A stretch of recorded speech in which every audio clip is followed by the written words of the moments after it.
अस्सलाम वालेकुम। Design and analysis of algorithm के कोर्स में सॉल्विंग रिकरेंसेस के टॉपिक में आज हम डिस्कस करेंगे मास्टर मेथड के थ्रू हम किस तरह रिकरेंसेस को सॉल्व करते हैं। इससे पहले हमने आइट्रेशन मेथड को किया था और उस पर एग्ज़ाम्पल्स की थी। पहले इस मेथड को डिस्कस करते हैं, फिर उसके बाद उस पर एग्ज़ाम्पल्स करेंगे। Master method is a cook book method for solving recurrences. Cook book इसको इसलिए कहते हैं कि इसमें ख़ुद से कुछ से डिराइवेशन, जिस तरह हम आइट्रेशन मेथड में फ़र्दर सॉल्व करके एंड पे हमें जो है उसको एक ख़ास सीरीज़ उसकी फाइंड आउट करके उसका इक्वेशन डिराइव करना था। इसमें यह है कि हमें 3 टाइप के जो है केसेस गिवन होंगे और जो है उसमें हम चेक करेंगे कि ये किस के साथ ये सूट कर रहा है, किससे कौन से केस को सेटिस्फाई कर रहा है। बट ये सारे रिकरेंसेस को सॉल्व नहीं कर सकता, मगर फिर भी ये काफ़ी ज़्यादा रिकरेंसेस को सॉल्व कर सकता है। मगर जब हमारे पास इक्वेशन इस टाइप का आएगा तो हम फिर उसको जो है उसके थ्रू हम सॉल्व करेंगे, मतलब ये मास्टर मेथड के थ्रू उसको सॉल्व कर सकते हैं। अब ये हमारे पास जो है टी ऑफ एन है और ये जो है ये कुछ फैक्टर्स हैं, ठीक है। और ये फंक्शन है, कोई फंक्शन वैल्यू हमें गिवन होंगी।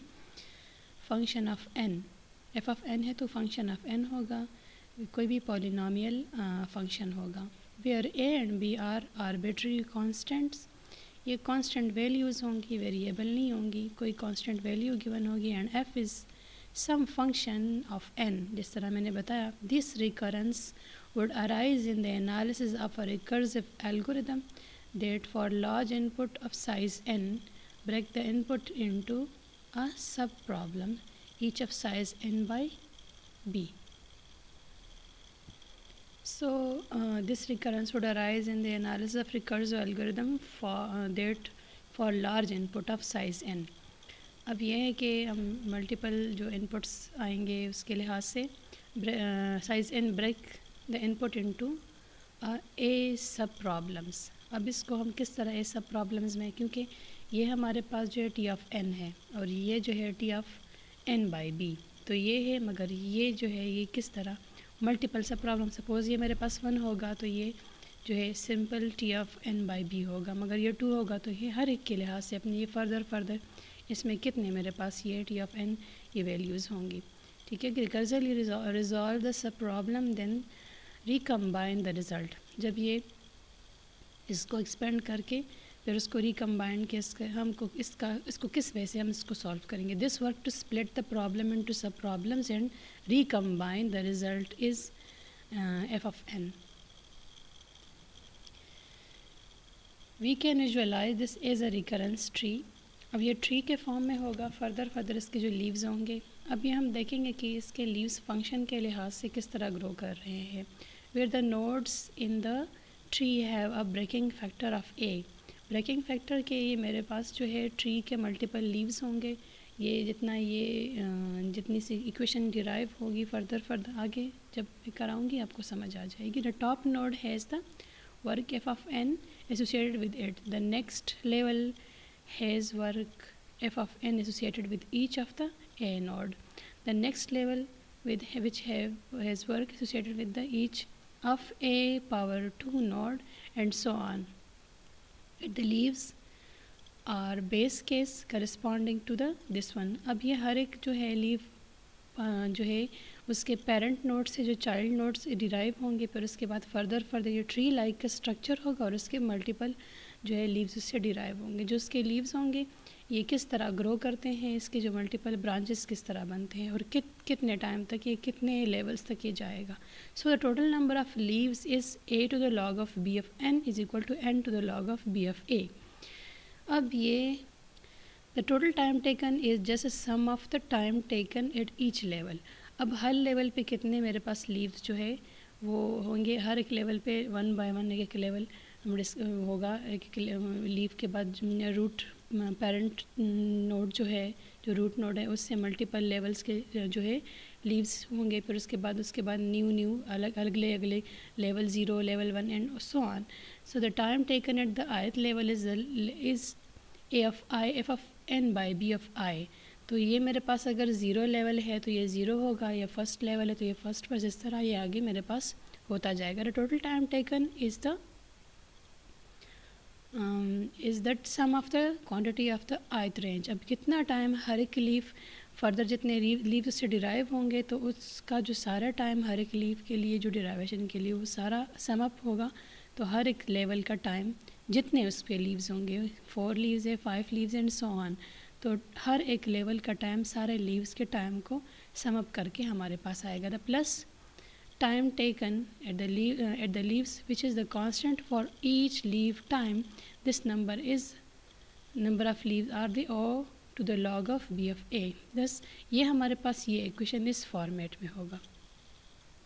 ये मेरे पास जो है कोई फंक्शन गिवन होगा दिस वन, और ये मेरे पास कोई वैल्यू इस तरह, ठीक है. और ये अब मेरे पास इस फॉर्मेट में जब इक्वेशन आएगा तो वो हम उसको सिर्फ मास्टर मेथड से ही सॉल्व करेंगे, किसी और मेथड से सॉल्व नहीं करेंगे. Master method applies to recurrences of the form this, जिस तरह मैंने डिस्कस किया. That will be the time जो टी ऑफ एन है, और ये इसके जो दो फैक्टर्स है. तो ये मेरे पास जो है ये कोई फंक्शन होगा, फंक्शन ऑफ एन होगा वेयर ए ग्रेटर देन और equal to 1 and b is greater than 1 and f is asymptotically positive कोई फंक्शन होगा हमारे पास f. अब ये जो है नेक्स्ट वन, ये इसके पास मेरे पास ये फर्स्ट जो है फंक्शन, अब फंक्शन मेरे पास किस फॉर्म में आएगा, ये इस फॉर्म में. तो इसके फर्दर जो लीव्स होंगे ये और फर्दर एक्सपेंड होगा. अगर मेरे पास फर्स्ट लेवल ये एक फर्स्ट लेवल में मेरे पास एफ ऑफ एन ये होगा, फिर उसके बाद जो है फर्दर उसके लीव्स होंगे. कहाँ तक ये जाएगा, up to A of F of N by B and so on. अब ये ए की वैल्यू और बी की वैल्यू मुझे गिवन होंगी इक्वेशन में दिस वन. अब ये ए की वैल्यू क्या है, बी की क्या है, एफ़ की वैल्यू क्या है, ये ऑलरेडी हमें ये वैल्यूज़ ये वाली और ये ए और बी ये गिवन होंगे, ये वैल्यूज़ हमें गिवन होंगी. अब कहाँ तक हमने जाना है ये जो है हमें इक्वेशन से पता चलेगा कि हमने कहाँ तक इसको लेके जाना है. मगर फर्स्ट लेवल पे आप देख रहे हैं यहाँ पे जो है n की वैल्यू इंक्रीज़ हो रही है. अगर आप इस नोट को देखें तो यहाँ पे n बाय कुछ भी नहीं है, कोई वैल्यू नहीं है. आप इस नोट को ऐसे भी कह सकती हैं कि f of n by b power 0 this one ये जो है. तो अगर हम इसको f of n power b by 0, तो ये f ऑफ n के बराबर ही है. फिर ये पावर 1 बाय 1 इंक्रीज़ हो रहा है, f of n power b by n by b power 1, f of n by b power 2 and so on. तो एक प्रॉपर एक जो है एक ऑर्डर में इंक्रीज़ आ रहा है. इसको अगर मैं ऐसे लूँगी, ये इसकी समझ तो आ गई होगी कि इसमें जो n के जो नीचे रेसिप्रोकल में जो वैल्यू है उसका पावर जो है हर लीफ पे, हर एक चाइल्ड लीफ पे जो है ये इसका पावर इंक्रीज़ हो रहा है. मतलब ये है कि मेरे पास ये वैल्यू एक्सपेंड तो हो रही है, मगर ये n की वैल्यू जो है अगर ये मेरे पास एक्सपेंड हो रहा है, वैल्यू इंक्रीज़ हो रही है जो डिनोमिनेटर है, तो न्यूमरेटर की वैल्यू, तो ये पूरा जो फंक्शन वैल्यू है ये डेफिनेटली हर एक लीफ पे जो है कम होता जाएगा. ये मेरे पास एफ ऑफ एन है, तो ये इस तरह इन सब नोड्स में जो रिलेशन है फर्स्ट लेवल में, ये सेकंड, ये zero level, first and so on. तो इसमें अगर आप देखें एफ ऑफ एन मेरे पास ये और ये एक ही चीज़ है ना.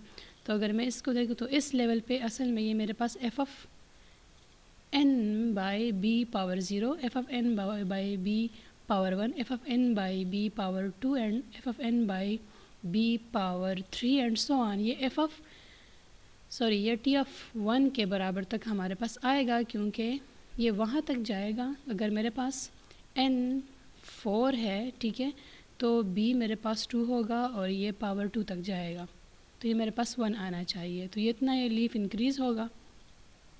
ये आप देख रहे हैं फर्स्ट लेवल है, तो यहाँ पे मेरे पास जो है ये मेरे पास a पावर 1 है, यहाँ पे a पावर a तो कोई गिवन नहीं है ना। अगर मैं इस इक्वेशन को देखूँगी, ठीक है, तो यहाँ पे ये वाला जो फर्स्ट नोड है ये तो मेरे पास ये वाला आ गया है, ठीक है। तो अगर मैं इसको देखूँ तो असल में ये फर्स्ट जो है मेरे पास a power 0 f of n power f of n by b power 0। Actually ये मेरे पास यूँ, तो अगर मैं इसको ये लूँगी तो ये मेरे पास क्या आ रहा है, ये a पावर 0 1 है और n बाई b पावर 0 हमारे पास 1 होता है, तो ये मेरे पास f ऑफ n रह गया। फिर ये a पावर ये 0 है, ये 0 है, ये इस लेवल पे मेरे पास पावर 1 हो गया है, b वाला पावर भी 1 हो गया है, तो ये a of n by b power 1। फिर ये a का पावर यहाँ 0 है, ये 1 है, ये 2 है, अप टू सो ऑन। इस तरह b का जो पावर है वो भी यहाँ पे 0 है और ये पावर 1 है, ये पावर 2 है, up to so on.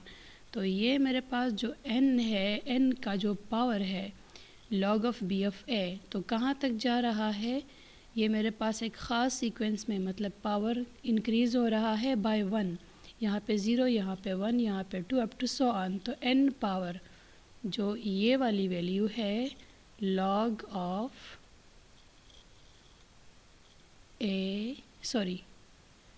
b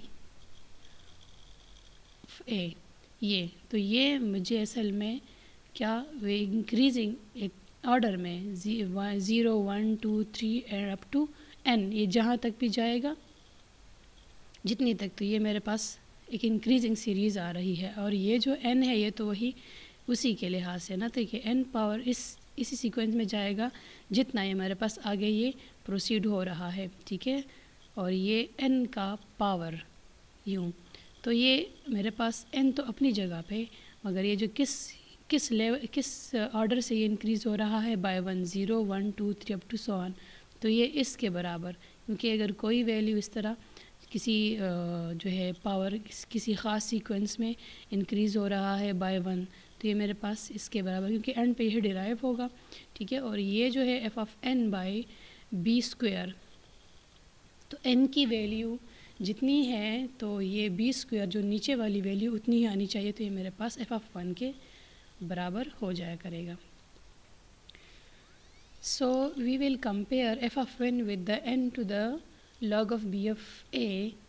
there are 3 cases, हमारे पास 3 केसेस है। अब ये जो फंक्शन है जो मैंने इक्वेशन आपको दिखाई है पहले वाले उसमें स्लाइड में, ये वाला फंक्शन, तो इस फंक्शन ये हमें एक फंक्शन गिवन होगा, ये इक्वेशन हमें कोई इक्वेशन गिवन होगी और ये वो फंक्शन है। तो एक तो हमें गिवन फंक्शन होगा और एक हम कैलकुलेट करेंगे। जो कैलकुलेट करेंगे वो हमारे पास वो लीव्स का होगा कि आगे कितनी ये लीव्स प्रोसीड हो रही है। जो गिवन फंक्शन है उससे किस तरह के लीव्स डिराइव हो रहे हैं, किस तरह उसमें वो वैल्यूज़ हैं। तो अब हम चेक करेंगे जो हमें ये फंक्शन गिवन है इक्वेशन में, ठीक है, क्वेश्चन जो गिवन है, इसको हम चेक करेंगे, कंपेयर करेंगे उस फंक्शन से जो हम इस t ऑफ n, इस a और b की वैल्यू जब हम पुट करेंगे उसके लिहाज से जो हमारे पास वैल्यूज़ आएंगी, तो हम उस फंक्शन को इससे कंपेयर करेंगे। तो या तो इस फंक्शन 3 केसेस आएंगे, या तो इस फंक्शन से वो वैल्यू ज़्यादा होगी, या इससे कम होगी, या इसके बराबर होगी। तो ये हमारे पास 3 केसेस हैं, इन तीनों में से कोई एक केस आएगा। मगर ये मेथड तब हम यूज़ करेंगे जब हम इक्वेशन हमें इस टाइप का हमारे पास हो। सो ये 3 केसेस है। केस फर्स्ट है f ऑफ n इज़ और o of n of log of b a power b power a minus epsilon since the leaves grow faster than f एसिम्प्टोटिकली। इसका मतलब ये है, ये जो f है ये वो फंक्शन है जो हमें इक्वेशन में गिवन है, और ये जो लीव्स का है ये जो हम जो कैलकुलेट करेंगे, जो वैल्यू हम कैलकुलेट करेंगे। अब कैसे करेंगे मैं आपको एग्जांपल में कराऊंगी। तो हम दोनों को कंपेयर करेंगे। तो अगर जो गिवन फंक्शन है ये वाला, इससे हमारे पास कैलकुलेटेड फंक्शन ज़्यादा उसकी वैल्यू ज़्यादा होगी, तो ये हमारे पास फर्स्ट केस को सेटिस्फाई करेगा और वो इक्वेशन उसका जो रिज़ल्ट होगा हम उसको ऐसे लिखेंगे। n की वैल्यू हमें गिवन होंगी log, और b की वैल्यू हमें वैसे भी गिवन होंगी इक्वेशन में, जो कि ये वैल्यू है a और ये b, तो ये a और b की वैल्यू भी गिवन होंगी और ये f ऑफ n जो है हमारे पास वो गिवन फंक्शन होगा। और कैलकुलेटेड फंक्शन जो है वो लीव्स वो जो है वो लीव्स का उसको करेगा, पॉइंट आउट करेगा और इसकी जो वैल्यूज़ है उसको कंपेयर करेंगे तो आया वो इस फंक्शन से ज़्यादा है, ठीक है, इस फंक्शन की वैल्यू से वो ग्रोइंग लीव्स फास्टर है, मतलब वो ज़्यादा तेज़ी से ग्रो कर रहे हैं लीव्स, तो वो हमारे पास फर्स्ट केस को सेटिस्फाई करेगा। तो इसमें स्टार्ट में सर मैंने कहा कि दिस कुक बुक मेथड, कि इसमें सिर्फ इक्वेशन गिवन है और आपने सिर्फ उसकी कैलकुलेशन करके कि आया ये इस फंक्शन से गिवन फंक्शन से जो है ज़्यादा वैल्यू है, कम है, या तो या इसके बराबर है। तो अगर फर्स्ट के सेटिस्फाई करेगा तो हमारे पास टी ऑफ एन जो होगा theta of n to the log of b of a होगा। अगर हमारे पास f of n the leaves grow at the same rate as f, अब जो फास्टर लीव ग्रो है इसका मतलब ये है कि जो फंक्शन है, फंक्शन इतनी तेज़ी से इंक्रीज़ नहीं हो रहा मगर लीव्स बहुत तेज़ी से उसकी जो है ग्रोथ ज़्यादा है, मतलब उसकी वैल्यू हर एक जो फर्दर जो लीव्स है उसकी वैल्यू इंक्रीज़ आ रही है। फिर सेकंड में जो है लीव्स, जो ग्रोइंग लीव्स है वो और जो हमारा मतलब जो कैलकुलेटेड वैल्यू है वो हमारे पास, अब लीव्स की जो वैल्यू है वो हम कैलकुलेट करेंगे बाय फार्मूला, उसका जो न्यूमेरिक नेक्स्ट जो है न्यूमेरिकल्स में सॉल्व कर दूंगी। तो उसमें जो है f की वैल्यू तो हमें जो गिवन है ये, और वो जो हमें हमारा जो डिराइव इक्वेशन से हम सॉल्व करेंगे उसके बराबर आएगा, तो ये हमारे पास सेकंड केस को सेटिस्फाई करेगा। और इस केस में हमारे पास जो है so the same order of the work is done at the every level of the tree. The tree has ओड the log of n levels time the work done on the one level. तो ये हमारे पास उस case में अगर second case satisfy करेगा, जो calculated value है वो बराबर है किसके, गिवन फंक्शन के, तो हमारे पास T of N theta n to the log of b of a log of n के बराबर होगा। तो उस केस में हमारे पास ये आंसर होगा। n की वैल्यू हमें गिवन होगी, b की वैल्यू गिवन होगी क्वेश्चन में, और a की वैल्यू भी गिवन होगी। थर्ड केस क्या होगा, इन this case f grows faster than the number of leaves। अब इसमें जो है जो हमें गिवन फंक्शन होगा, जो मैंने इक्वेशन में भी दिखा दिया, उसमें जो गिवन फंक्शन है उसकी वैल्यू जो है उससे जो कैलकुलेटेड जो हम लीव्स की वैल्यू फाइंड आउट करेंगे, जो फंक्शन उसकी वैल्यू जो है फंक्शन की वैल्यू लीव्स से ज़्यादा होगी, मतलब जो कैलकुलेटेड वैल्यू हमारे पास कम होगी और गिवन फंक्शन की वैल्यू ज़्यादा होगी। तो इस केस में हमारे पास ये थर्ड केस को सेटिस्फाई करेगा इस कंडीशन में, which mean that asymptotically the total amount of work is dominated by the work done at the root node. तो रूट नोड पे ज़्यादा वो काम हो रहा है और रूट नोड पे जो है, और जो लीव्स है उसी तरह वो फास्टर ग्रो नहीं कर रहा रूट नोड पे, रूट नोड की निस्बत रूट नोड जो है वो ज़्यादा और जो लीव्स है वो फास्टर ग्रो नहीं कर रहे। For the upper bound we also need an extra smoothness condition on f in this case, namely that a of n by b। तो अगर हमारे पास ये केस आएगा तो फिर हमारे पास जो c की वैल्यू है वो गिवन होगी c of f of n, तो a of f of n must be a less than और equal to c of f of n। अब ये c की वैल्यू हमारे पास गिवन होंगी, इसको कैलकुलेट करेंगे हम, तो इस केस में हमारे पास ये कंडीशन ट्रू होगी, ठीक है। अब ये जो है जब आप क्वेश्चन सॉल्व करेंगे इसमें आपको ये थ्योरम समझाने के लिए फिर आगे क्वेश्चन में इसकी पूरी प्रॉपर समझ आ जाएगी। फॉर सम कांस्टेंट 0 c की वैल्यू जो है मेरे पास सी की वैल्यू मेरे पास ग्रेटर देन 0 है और लेस देन 1 है, मतलब कोई उसमें वैल्यू आएगी जो कि ज़ीरो से लेके 1 तक की वैल्यू में ये आएंगी, ज़ीरो से ग्रेटर होगी और लेस 1 से लेस होगी। And large number of N, in this case T of N is theta of F of N. इस केस में हमारे पास जो आंसर होगा, वो जो फंक्शन गिवन होगा क्वेश्चन में, वो हमारे उसी मतलब वो theta of F of N is the given function in the equation, जो न्यूमेरिकल में इक्वेशन गिवन होगा ये उसके बराबर होगा। तो इस केस में हमारे पास टी ऑफ एन जो होगा, टाइम कम्प्लेक्सिटी जो होगी, वो theta of F of n के बराबर होगा। So as mentioned, the master method does not always apply. For example, a second example considered above where the sub problem size are unequal is not covered by the master method.